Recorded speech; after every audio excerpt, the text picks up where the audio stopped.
Hello my dear students, कैसे हैं आप सब लोग। कैसी चल रही है आपकी तैयारी। आई थिंक आप सभी लोग पूरी एनर्जी के साथ 2023 वाले 2024 वाले दोनों ही लर्नर्स अपनी तैयारी को पूरी तरह से कर रहे होंगे और उस तैयारी में कुछ योगदान मैं आपके साथ वापस करने के लिए तैयार हूँ। और मैं आपको आज केमिस्ट्री का वो पार्ट जिसको हम ऑर्गेनिक केमिस्ट्री कहते हैं उसके बारे में बात करने वाले हैं। मैंने आपसे ये कहा है कि ऑर्गेनिक केमिस्ट्री की कॉम्प्लेक्सिटी को मैं अब बिल्कुल आसान कर दूंगा अगर आप मेरे वीडियोस को लगातार डेली लाइक करते हैं, डेली व्यूज करते हैं और डेली उनको रीड करके एक्चुअली उनको फॉलो करते हैं, तो आपको वाकई बहुत बड़ा फ़ायदा होने वाला है। आप सभी लोगों को ये समझ में आ जाएगा कि जिस अप्रोच से अभी तक हम रिएक्शंस को पढ़ रहे थे, हमें उससे थोड़ा सा डिफरेंट वे में पढ़ना है। हमें रिएक्शंस को बिल्कुल भी रटना नहीं है, केवल और केवल हमें समझना है। और अगर हम उनको समझने के लिए तैयार हैं, तो फिर आप ये मान के चलिए कि हमारे जीवन से इस कॉम्प्लेक्सिटी को तो कम से कम हम आसानी से दूर कर सकते हैं और नीट में अपने सिलेक्शन को पक्का करने के लिए एक स्टेप और आगे बढ़ सकते हैं। तो तैयार हो जाइए। जैसा मैंने आपसे कहा कि ऑर्गेनिक केमिस्ट्री का जो मेन सोल है, जिससे हमारे सारे चैप्टर 11 से लेकर 12 तक के कवर होने वाले हैं या उनमें आने वाली कॉम्प्लेक्सिटी को हम दूर करने वाले हैं, रिएक्शंस को समझने वाले हैं, वो ऑर्गेनिक का सोल मैकेनिज्म कहलाता है। मतलब वो सारी हैपनिंग्स जो किसी रिएक्शंस में देखने को मिलती है, उन हैपनिंग्स के द्वारा हम ये समझने वाले हैं कि रिएक्शंस को हम आसान कैसे बना सकते हैं या हम उनमें क्या क्या चीज़ें डेवलप कर सकते हैं। तो रिएक्शन मैकेनिज्म वाले पार्ट में अगर मैं आपसे कहूँ, ऑर्गेनिक मैकेनिज्म के रिएक्शन मैकेनिज्म वाले पार्ट में टोटल 4 टाइप की मैकेनिज्म है जिनके थ्रू हम सारी ऑर्गेनिक को कवर करने वाले हैं। और वो 4 मैकेनिज्म कौन सी है बच्चों? तो नंबर 1 है एडिशन रिएक्शंस, नंबर 2 है सब्स्टिट्यूशन रिएक्शंस, नंबर 3 है एलिमिनेशन रिएक्शंस और नंबर 4 है रीअरेंजमेंट रिएक्शंस। फर्स्ट लेक्चर में हमने आपको थोड़ा सा इनके बारे में कुछ डिस्कस किया था। आज हम आपको डिटेल डिस्कस करने वाले हैं वन बाय वन। पहली मैकेनिज्म जिसको हम एडिशन रिएक्शंस कहते हैं। सवाल ये आता है कि इसके नाम से ही हमें समझ में आ रहा है कि एडिशन का मतलब क्या है। एडिशन का मतलब होता है ऐड होना। अब सवाल आता है कि ऐड कहाँ पर हो सकता है या कौन कौन से वो रिएक्टेंट हैं जिनमें हम एडिशंस देखते हैं। तो एडिशंस हमेशा वहां पर मिलता है जहां पर मल्टीपल बॉन्ड्स होते हैं, पाई बॉन्ड्स होते हैं। मतलब हम कह सकते हैं these reactions are mainly found in those compounds which have multiple bonds, pi bonds. क्योंकि पाई होगा, पाई एक लूजली बॉन्डेड इलेक्ट्रॉन्स होते हैं, इजिली ओपन हो जाते हैं और अटैकिंग रिएजेंट इसमें जुड़ जाते हैं। मतलब हम लिख सकते हैं these reactions are mainly mainly given by those compounds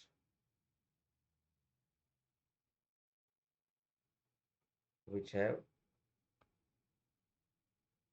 pi bond, right, या मल्टीपल बॉन्ड्स। जैसे फॉर एग्जांपल अगर मैं आपसे कहूँ तो क्या एल्कीन में पाई बॉन्ड है, तो आप कहोगे यस। तो एल्कीन में अपने को एडिशन रिएक्शंस मिलेंगी, यस। एल्काइन में एडिशन रिएक्शंस मिलेंगी, यस। कार्बोनिल में एडिशन रिएक्शंस मिलेंगी और नाइट्राइल में भी एडिशन रिएक्शंस आपको देखने को मिलेंगी। ये वो कंपाउंड्स हैं जिनमें मेजर टाइप की रिएक्शंस आपको एडिशन रिएक्शंस मिलती हैं। अब सवाल ये आता है कि एडिशन रिएक्शंस जो हमें मिल रही हैं उनमें कोई ना कोई अटैकिंग रिएजेंट जरूर अटैक कर रहा होगा जो ऐड हो रहा होगा। अगर हम एल्कीन चैप्टर जब पढ़ेंगे तो एल्कीन में अटैक करने वाले अटैकिंग रिएजेंट ए और बी जब ये ऐड होंगे तो इन जनरल क्या होगा, चाहे वो एल्कीन का केस हो, एल्काइन का हो, कार्बोनिल का हो या नाइट्राइल का हो, तो there is a breaking of one pi bond and formation of two sigma bond. मतलब आपका एक पाई बॉन्ड ब्रेक होगा और दो सिग्मा बॉन्ड का फॉर्मेशन होगा। पाई बॉन्ड के ब्रेक होने में एनर्जी क्या होगी बताओ, एब्जॉर्ब होगी कि नहीं? और सिग्मा बॉन्ड के फॉर्मेशन होने में एनर्जी क्या होगी, रिलीज। ध्यान रखिएगा, बॉन्ड का फॉर्मेशन एनर्जी को रिलीज करता है। अब आप मुझे बताइए, ओवरऑल दो सिग्मा बॉन्ड है और एक पाई बॉन्ड है। पाई बॉन्ड हमेशा वीक होता है, इजीली ब्रेक हो जाता है। सिग्मा बॉन्ड स्ट्रांग होता है और बॉन्ड अगर स्ट्रांग है तो एनर्जी रिलीज ज़्यादा होगी। जितनी एनर्जी ज़्यादा रिलीज होगी उतना ही प्रोडक्ट स्टेबल होगा। इसलिए ये प्रोसेस कैसा होगा, एक्सोथर्मिक प्रोसेस होगा, डेल्टा एच यहाँ पर निगेटिव होगा। राइट बच्चों, तो इसका मतलब एडिशन के बनने वाले प्रोडक्ट स्टेबल होते हैं, इसलिए जो अनसैचुरेटेड कंपाउंड है वो बहुत इजीली, बहुत फास्टली एडिशन रिएक्शंस को देकर प्रोडक्ट में कन्वर्ट हो जाती है और सैचुरेटेड प्रोडक्ट का फॉर्मेशन करती है। Got it my point? ये बात सबको समझ में आ गई। अब अगला सवाल आता है कि जो ये एडिशन हमने आपको सिंपल वे में समझाया, क्या ये इतना ही सिंपल है? तो मैं आपको बता दूं कि कॉम्प्लेक्स शब्दों का प्रयोग, कॉम्प्लेक्सिटी का प्रयोग जो हमारे नीड से दूर दूर तक रिलेट नहीं है, उसको बिल्कुल भी यूज करने वाला नहीं हूं। अननेसेसरी हम कॉम्प्लेक्सिटी की तरफ क्यों जाएं? तो मैं आपको बिल्कुल सिंपल वे में चीजों को लेके चलने वाला हूं, बस सुनते रहे और समझते रहे। कोई डाउट आता है तो आप कमेंट बॉक्स में डालिए, कोशिश करूंगा कि मैं उनका जवाब दे दूं। अब आप ये सोचो कि ये जो अटैकिंग रिएजेंट हैं जो इस पाई बॉन्ड के को खोलकर जुड़ रहे हैं, कहीं ना कहीं वो अटैकिंग रिएजेंट तीन टाइप के होते हैं, जैसा मैंने शुरुआत में फर्स्ट लेक्चर में बताया था। पॉजिटिवली चार्ज, निगेटिवली चार्ज या odd electron species, free radical. अब अगर ये तीन कैटेगरी है जो कि एल्कीन या अनसैचुरेटेड कंपाउंड में अटैक कर रही हैं, तो क्या इससे इनकी मैकेनिज्म पे कोई फर्क पड़ेगा? तो यस, यही अटैकिंग रिएजेंट डिसाइड करते हैं कि मैकेनिज्म कौन सी होगी। मतलब on the basis of attacking reagent they are categorize into three different categories, और ये तीन डिफरेंट कैटेगरीज के रिएक्शंस डिफरेंट डिफरेंट आपके रिएक्टेंट देते हैं। तो मैं कह सकता हूं कि एडिशन रिएक्शंस की कैटेगरी या क्लासिफिकेशन में on the basis of attacking reagent, attack करने वाले रिएजेंट के आधार पर, ये तीन टाइप की होती हैं। एक one is electrophilic addition reaction, second is nucleophilic addition reaction and third is free radical addition reaction. ये तीन टाइप की एडिशन रिएक्शंस हैं। One is electrophilic addition reaction, nucleophilic addition reactions और फ्री रेडिकल एडिशन रिएक्शंस। ये depend कैसे हो रहा है? क्योंकि अटैकिंग रिएजेंट में अटैक एल्कीन में तो इलेक्ट्रोफाइल ने भी किया, न्यूक्लियोफाइल ने किया। तो बेटा ये डिसाइड होता है कि जो रेट डिटरमाइनिंग स्टेप है, जो स्लोएस्ट स्टेप है, जो सब कुछ डिफाइन करने वाली स्टेप है, वो उस अटैकिंग रिएजेंट पे अटैक कौन कर रहा है। तो सबसे पहले वन बाय वन हम लोग डिस्कस करने वाले हैं। एल्कीन और एल्काइन चैप्टर को कवर करने के लिए इलेक्ट्रोफिलिक एडिशन रिएक्शंस के बारे में बात करेंगे फर्स्ट, ताकि हमारे 11th वाले बच्चों को भी बेनिफिट हो जाए। उसके बाद फिर हम न्यूक्लियोफिलिक एडिशन रिएक्शंस के कार्बोनिल चैप्टर को कवर करेंगे, ताकि हमारे 12th वाले और ड्रॉपर वाले बच्चों को, स्टूडेंट को फायदा हो जाए। और फ्री रेडिकल को एल्कीन और एल्काइन द्वारा दिया जाता है, ये हम लोग भी पढ़ेंगे, जो भी 11th और 12th ड्रॉपर तीनों के काम आ जाएगा। तो कहीं ना कहीं हम लोग इसको सबसे पहले स्टार्ट कर रहे हैं इलेक्ट्रोफिलिक एडिशन रिएक्शन से। तो बच्चों, इलेक्ट्रोफिलिक एडिशन रिएक्शंस जो हैं वो दी जाती हैं mainly by alkene and alkyne. तो अब सवाल आता है कि क्यों एल्कीन और एल्काइन इस रिएक्शंस को देती हैं, इसको समझने का। और एल्कीन और एल्काइन में अगर मैं आपसे कहूं तो इनमें ज़्यादा रिएक्टिव कौन है टुवर्ड्स इलेक्ट्रोफिलिक एडिशन रिएक्शन? तो देखिए, अगर आप ये देखोगे कि एल्कीन और एल्काइन दोनों एक पाई इलेक्ट्रॉन रिच स्पीसीज है कि नहीं? और अगर दोनों एक पाई इलेक्ट्रॉन रिच स्पीसीज हैं, तो ये किसको अपनी तरफ पुल करेंगी, किसको अपनी तरफ अट्रैक्ट करेंगी? तो ये इलेक्ट्रॉन डेफिशिएंट स्पीसीज इलेक्ट्रोफाइल को अपनी तरफ पुल करती हैं। और जब इलेक्ट्रोफाइल को अपनी तरफ पुल करती हैं, क्योंकि ये पाई इलेक्ट्रॉन रिच है, तो पाई जो है वो इस इलेक्ट्रोफाइल के साथ बॉन्ड बनाएगा और दूसरे पर पॉजिटिव चार्ज छूट जाएगा। ये हमेशा एरो इलेक्ट्रॉन रिच से इलेक्ट्रॉन डेफिशिएंट की तरफ दिखाया जाता है। ठीक है, तो अब अगर हम आपसे कहें कि यहाँ से हमारा ये पाई डिस्प्लेस हुआ और यहाँ पर इलेक्ट्रोफाइल जुड़ गया और यहाँ पर पॉजिटिव चार्ज आ गया, तो अब इन दोनों में फर्स्ट और सेकंड में ज़्यादा स्टेबल कौन होगा? इन इंटरमीडिएट की स्टेबिलिटी से रिएक्टेंट की रिएक्टिविटी डिसाइड होती है। ऐसा क्यों है? अब सवाल आता है कि दो बातें हैं, किसी की भी रिएक्टिविटी डिसाइड करनी हो, पूरी ऑर्गेनिक केमिस्ट्री में जब भी आपसे किसी की भी रिएक्टिविटी की डिसीजन के बारे में बात की जाए कि रिएक्टिविटी ऑर्डर डिसाइड करिए, इनमें से कौन ज़्यादा रिएक्टिव है, कौन कम रिएक्टिव है, तो दो बातें बहुत इंपॉर्टेंट है। अच्छा आप मुझे बताओ, दो कंपाउंड हमने लिए, एक टेस्ट ट्यूब में एक कंपाउंड और एक टेस्ट ट्यूब में दूसरा कंपाउंड, और मैं आपसे पूछ रहा हूँ कि बताओ इन दोनों में ज़्यादा रिएक्टिव कौन है। तो फर्स्ट कंपाउंड में हमने सेम रिएजेंट डाला, सेकंड में भी हमने सेम रिएजेंट डाला, एक रिएक्टेंट उसी रिएक्शन को 5 सेकंड में पूरा कर रहा है और दूसरा उसी रिएक्शन को 15 मिनट में पूरा कर, तो कहीं ना कहीं दोनों में जिसमें टाइम कम लग रहा है वो ज़्यादा रिएक्टिव होगा कि नहीं। दूसरा, एक को आप कराने के लिए लो टेम्परेचर लो कंसंट्रेशन, बहुत ही फेवरेबल कंडीशंस, आसानी से रिएक्शंस हो रही है, और एक में आप बहुत ही critical temperature high pressure reactions को प्रोसीड करा रहे हो। तो इसका मतलब है जो कम टेम्परेचर पर कम प्रेशर पर कम कंसंट्रेशन पर आसानी से कंप्लीट हो रही है वो रिएक्टेंट ज़्यादा रिएक्टिव है कि नहीं। तो time and severity of the conditions, there are two major factor which decide the reactivity of reactant.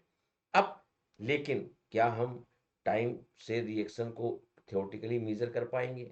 नहीं, वो तो आप जितनी जल्दी लिख लो। अब एक बच्चा कैसा, हमने तो फटाफट लिख दी तो इसका मतलब ज्यादा रिएक्टिव है, नहीं। तो यहां पर हमें क्या देखना होगा, कैसे डिसाइड होगा कि किस रिएक्टेंट में टाइम कम लग रहा है। तो इसके लिए एक दो बहुत इंपॉर्टेंट चीज है। एक तो रिएक्टेंट, अब आप मुझे बताओ अगर रिएक्टेंट लेस स्टेबल है, स्टेबिलिटी अगर उसकी लेस है, तो क्या उसकी रिएक्टिविटी ज़्यादा होगी कि नहीं। इसका मतलब stability and the reactivity are inversely proportional, right. ये बात सबको समझ में आ रही है कि जितना लेस स्टेबल रिएक्टेंट होगा उतना ज़्यादा फास्टली रिएक्टिव होगा।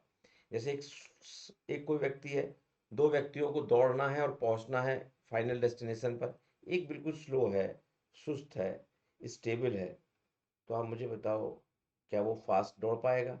इसका मतलब वो लेस रिएक्टिव है। लेकिन एक जो कम स्टेबल है, एनर्जी वाला है, ज़्यादा एनर्जी है, कम स्टेबिलिटी है, फटाक से भाग जाएगा। इसका मतलब रिएक्टेंट जो लेस स्टेबल है वो मोर रिएक्टिव होगा, जो मोर स्टेबल है वो लेस रिएक्टिव होगा। स्टेबिलिटी ऑफ रिएक्टेंट कैसे देखोगे, वो एल्कीन में अल्फा हाइड्रोजन हाइपर कॉन्जुगेशन से देखी जाती है, ये आप जीओसी में पढ़ चुके होंगे। लेकिन दूसरा पॉइंट जो सबसे ज़्यादा इंपॉर्टेंट है वो आता है stability of intermediate. Stability of intermediate मतलब अगर मैं आपसे कहूं कि दो इंटरमीडिएट बनना है, जैसे यहाँ पर दो कार्बोकैटायन बनना है, इनमें से जो ज़्यादा स्टेबल कार्बोकैटायन होगा वो ज़्यादा रिएक्टिव होगा, रिएक्टेंट उसका रिएक्टिविटी ऑफ रिएक्टेंट को डिसाइड करेगा। मतलब अगर मैं आपसे कहूँ स्टेबिलिटी ऑफ इंटरमीडिएट किसकी ज़्यादा होगी, तो आप कहोगे जिस रिएक्टिविटी ऑफ रिएक्टेंट से बनने वाला इंटरमीडिएट ज़्यादा स्टेबल होगा वो रिएक्टेंट ज़्यादा रिएक्टिव होगा। और जिन जिन रिएक्शंस में, ध्यान रखिएगा इस बात को, जिन जिन रिएक्शंस में इंटरमीडिएट ज़्यादा स्टेबल होगा या इंटरमीडिएट का फॉर्मेशन हो रहा होगा वहां पर इस फैक्टर से रिएक्टिविटी डिसाइड नहीं होगी, इस फैक्टर से रिएक्टिविटी डिसाइड होगी।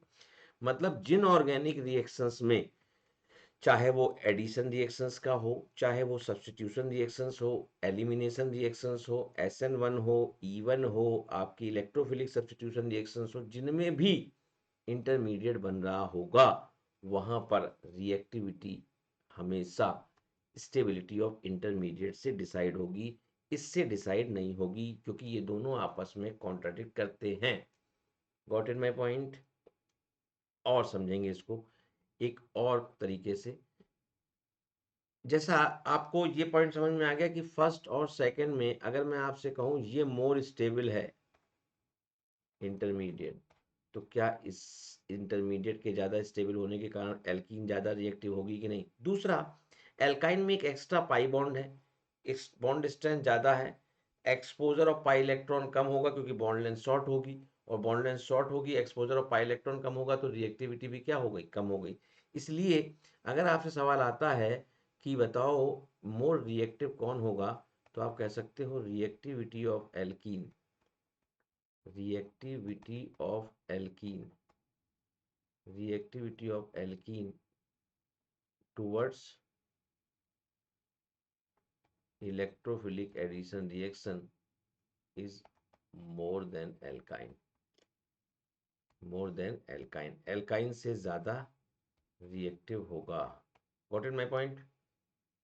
सेकेंड बात आती है कि अब अगर हम एल्कीन में देखें तो एल्कीन में ये मैकेनिज्म कैसे प्रोसीड कर रही है इलेक्ट्रोफिलिक एडिशन रिएक्शंस। मान लीजिए ये आपकी एक एल्कीन है सी डबल बॉन्ड सी। तो जैसा मैंने आपसे कहा, चूंकि एल्कीन एक पाई इलेक्ट्रॉन रिच स्पीसीज है, तो ये बिहेव कैसे करेगी, न्यूक्लियोफाइल की तरह, जिसको कि इलेक्ट्रॉन की आवश्यकता बिल्कुल भी नहीं है और इसके पास इलेक्ट्रॉनों की अधिकता है। तो ये उस जगह पर अटैक करना चाहेगा जहां पर इलेक्ट्रॉन डेफिशिएंसी होगी। तो ये दोनों इलेक्ट्रॉन इस कार्बन के साथ इस इलेक्ट्रोफाइल को लेकर बॉन्ड बना लेंगे, और चूंकि दूसरे वाले कार्बन का इलेक्ट्रॉन इधर चला गया है तो इस कार्बन पर पॉजिटिव चार्ज क्रिएट हो जाएगा। देखो बच्चों, ये पॉजिटिव चार्ज क्रिएट हुआ, ये इलेक्ट्रोफाइल यहाँ जुड़ गया। अब आप मुझे बताओ कि क्या यहाँ पर एक इंटरमीडिएट कार्बोकैटायन बना कि नहीं। ये वही इंटरमीडिएट है, ये वही रास्ता है जो सब कुछ निर्धारित करेगा। मतलब रिएक्टेंट के ज़्यादा से ज़्यादा मॉलिक्यूल किस रास्ते को फॉलो करेंगे और मेजर प्रोडक्ट कौन सा होगा, ये डिसाइड भी यही करेगा। और कौन सा रिएक्टेंट ज़्यादा रिएक्टिव है, ये भी यही डिसाइड करेगा।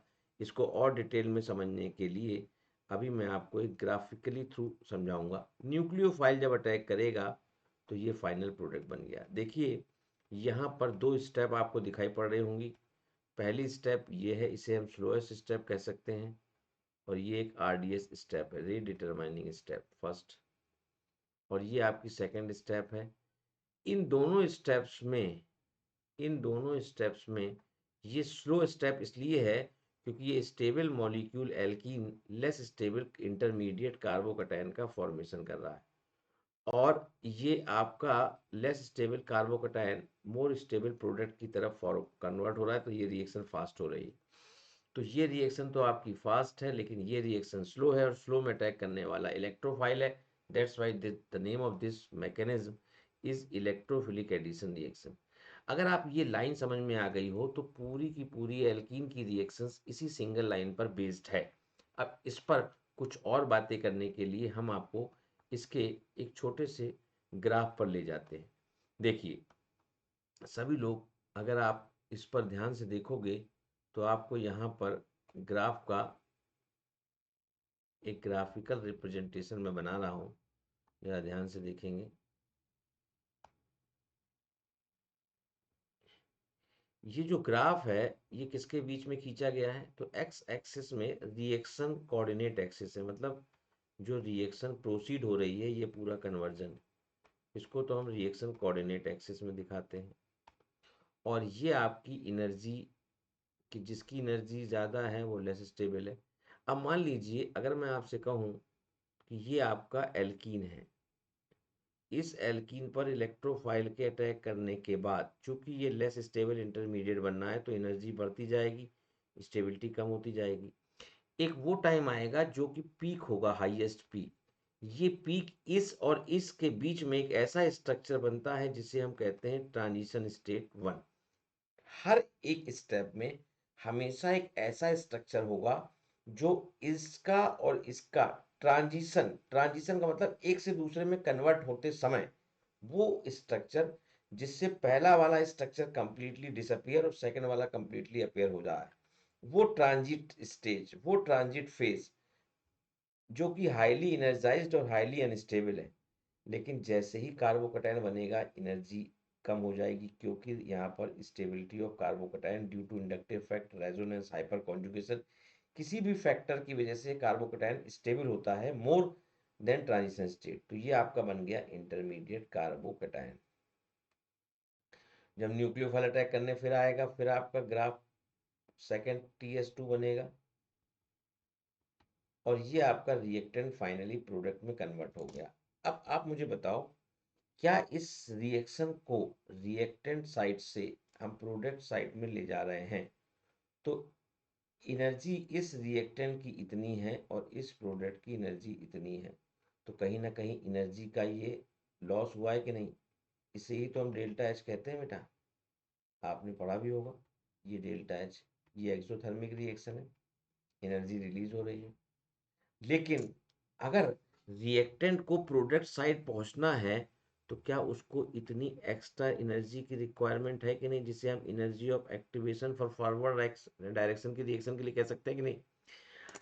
अब जितनी एनर्जी ऑफ एक्टिवेशन ज़्यादा होगा मतलब जितना आपको एक्स्ट्रा ग्राफ एनर्जी चाहिए होगी वो ग्राफ उतना ऊंचा होगा, उतना ही रिएक्शन स्लो होगी कि नहीं।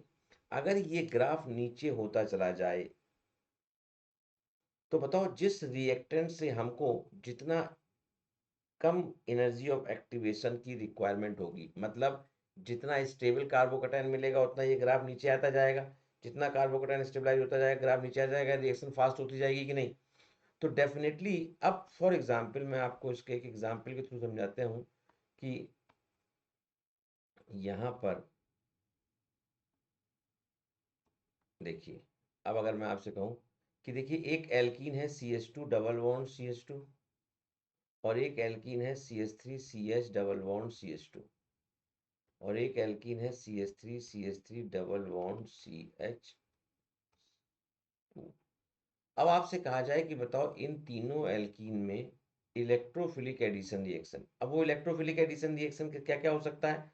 तो वो इलेक्ट्रोफिलिक एडिशन रिएक्शन बच्चों HCl का एडिशन भी हो सकता है, HCl का एडिशन भी हो सकता है, या वो आपका वाटर का एडिशन भी हो सकता है। मतलब कुल मिला के जितनी भी रिएक्शंस आप आगे पढ़ने वाले हो किसी भी रिएक्शन के नाम के द्वारा पूछा जा सकता है। ऐसा नहीं पूछेगा कि केवल इसी के लिए कि इलेक्ट्रोफिलिक एडिशन रिएक्शन के लिए रिएक्टिविटी का ऑर्डर कहेगा, HCl के अटैक के लिए इनमें से कौन ज़्यादा रिएक्टिव होगा, वाटर के अटैक के लिए इनमें ज़्यादा कौन रिएक्टिव होगा। तो जो भी एडिशन रिएक्शंस के एग्जाम्पल हैं उन सभी के बारे में ये बात करेगा। अब मान लीजिए अपने पास ये तीन टाइप के रिएक्शंस हम तीनों को कंपेयर कर रहे हैं। ये इलेक्ट्रोफाइल अटैक कर गया, ये पॉजिटिव चार्ज आ जाएगा,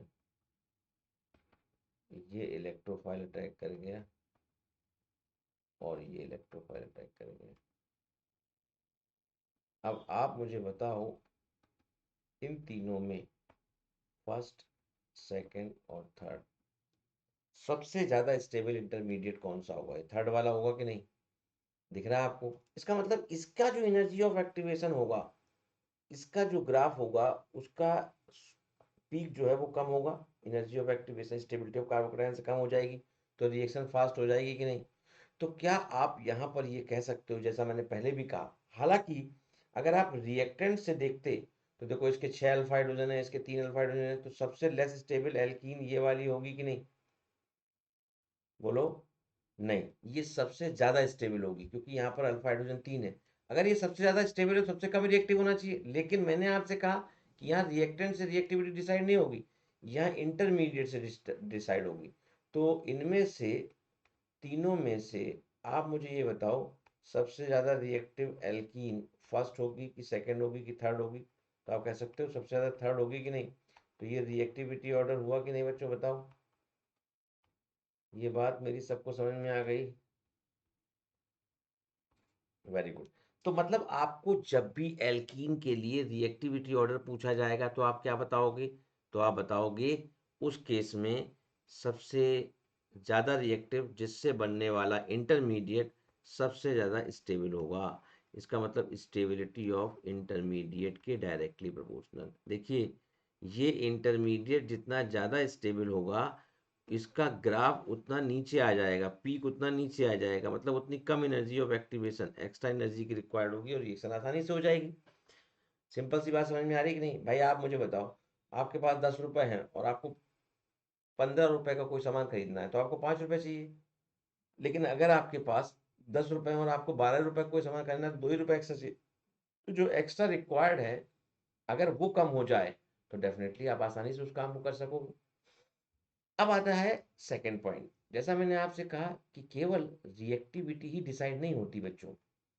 अब मैं आपसे कहूँ कि चलो मुझे ये बताओ कि यहाँ पर रिएक्टिविटी अगर डिसाइड नहीं होती उसके अलावा दूसरा क्या पॉइंट है। सेकंड पॉइंट देखो, मान लीजिए आपने एक एल्कीन लिया है CH3 CH double bond CH2 और इस एल्कीन में अनसिमेट्रिकल एल्कीन है, अनसिमेट्रिकल अनसिमेट्रिकल एल्कीन है।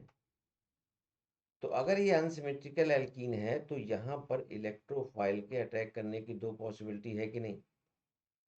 एक इलेक्ट्रोफाइल आपका अगर बाहर वाले कार्बन के साथ बाउंड होता है तो ये इंटरमीडिएट बनेगा 2 डिग्री, और अगर ये बीच वाले कार्बन के साथ बाइंड होता है, दोनों पॉसिबिलिटी किसी भी बॉन्ड से होता है, ये वाला पाई इलेक्ट्रॉन इस कार्बन के पास चला जाए, ये वाला इस कार्बन के पास आ जाए।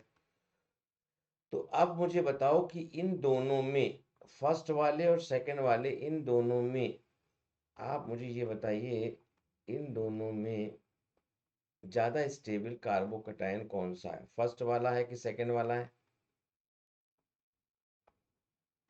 तो ये सेकंड वाला ज़्यादा स्टेबल है कि नहीं? फर्स्ट वाले से ज़्यादा स्टेबल, फर्स्ट वाला ज़्यादा स्टेबल है कि नहीं, क्योंकि ये 2 डिग्री कार्बोकैटायन है और ये 1 डिग्री कार्बोकैटायन है।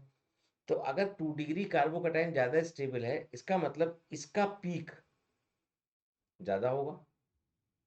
अगर हम उस ग्राफ को दोबारा बना दें, इसी रिएक्टिंग मॉलिक्यूल्स के, एक तो ये हो गया और एक ये हो गया, ये देखिए आपका फर्स्ट वाला इंटरमीडिएट हो गया, सेकंड वाला।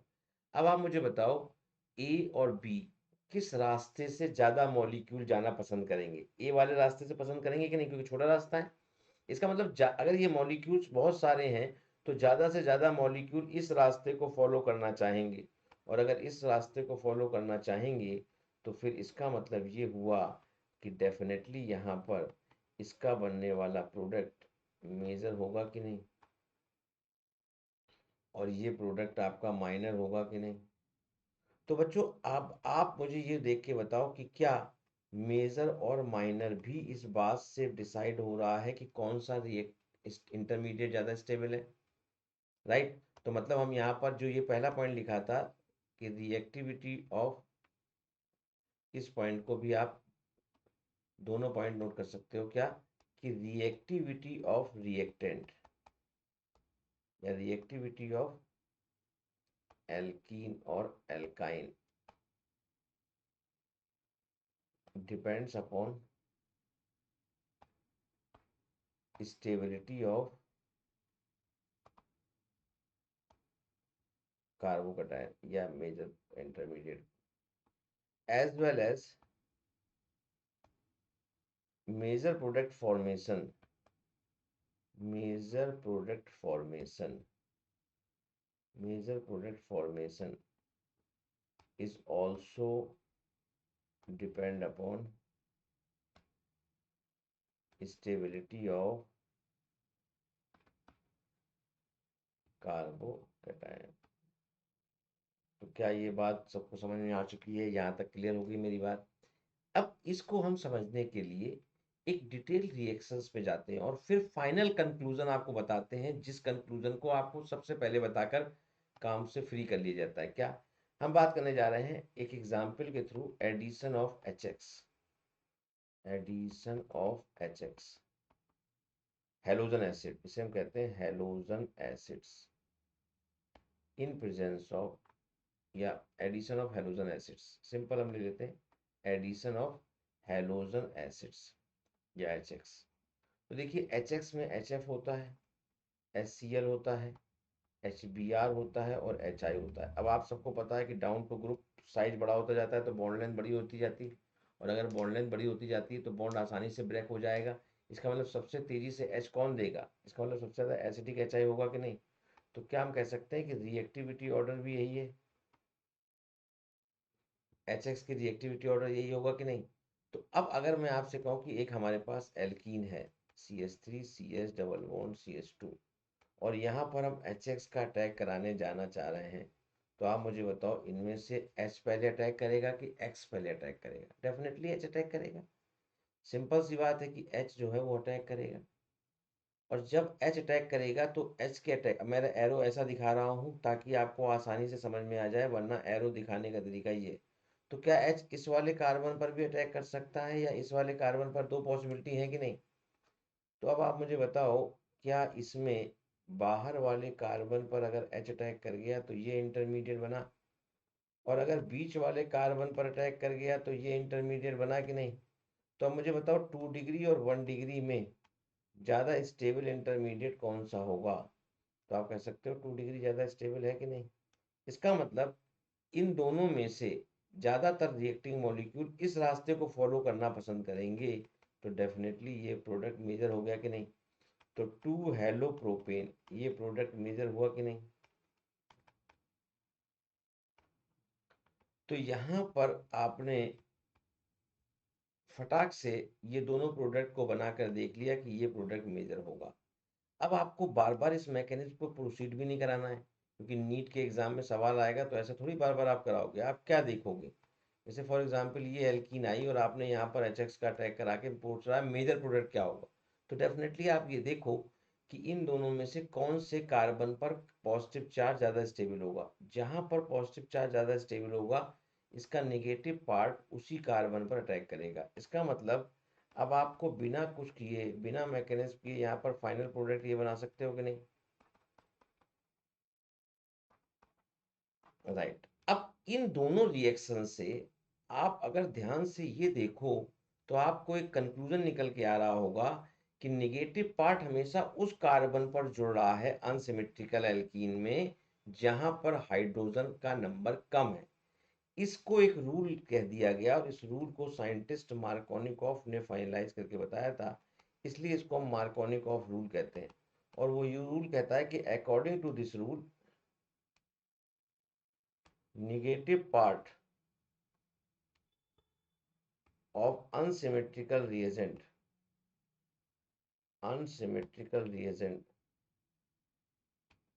goes to that carbon of alkene, goes to that carbon of unsaturated hydrocarbon which have lesser number of hydrogen atom।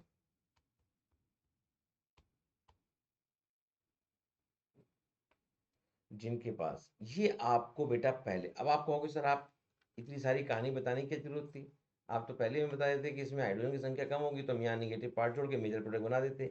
लेकिन नहीं, ये रूल फेल हो जाता है, ये रूल कई बार फेल हो जाता है, पर कॉन्सेप्ट कभी भी फेल नहीं होता है।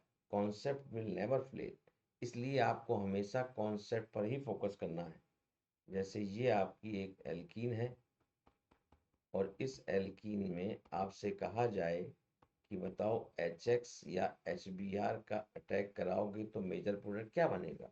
अब आप मुझे बताओ कि क्या आप मार्कोनिकॉफ लगा पाओगे जब दोनों तरफ हाइड्रोजन संख्या सेम है? नहीं लगा पाओगे, आपको समझ में नहीं आएगा हाइड्रोजन संख्या कम क्या है।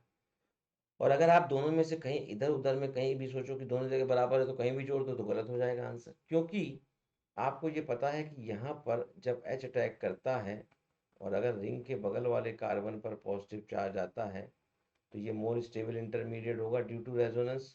तो कार्बोकैटायन की स्टेबिलिटी को फाइंड आउट करना बहुत इंपॉर्टेंट है ऐसे सवालों में, क्योंकि जरा सी गलती हुई तो आंसर गलत हो जाएगा और उस केस में आपका फाइनल प्रोडक्ट गलत आ जाएगा। इसका मतलब अब आपके सामने ये बन जाएगा मेजर प्रोडक्ट। बोलो मेरी बात सबको समझ में आ गई? Got it all my point? तो बच्चों, अगर आपको मेरा ये वीडियो अच्छा लगा हो तो ज़्यादा से ज़्यादा लाइक करिए, ज़्यादा से ज़्यादा सब्सक्राइब करिए, क्योंकि तभी मैं आपको आगे और ज़्यादा इंटरेस्टिंग और चीज़ों को बताने वाला हूँ और पूरे कोर टॉपिक को कवर करने वाला हूँ। तो thank you so much, bye bye.